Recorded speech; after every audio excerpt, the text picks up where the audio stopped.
Differences between bamboo tattoo and machine tattoo. 1. Duration. Bamboo tattooing takes slightly longer than machine tattooing. For example, if a machine tattoo takes about 1 hour, a bamboo tattoo might take about 1 hour 30 minutes. 2. Cost. Bamboo tattoos are often a little more expensive.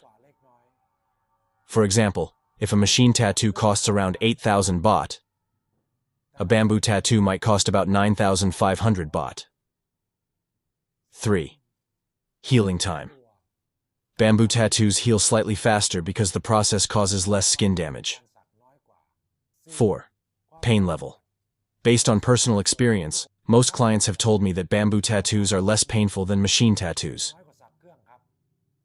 Similarities between bamboo tattoo and machine tattoo. 1. Both use the same tattoo ink. 2.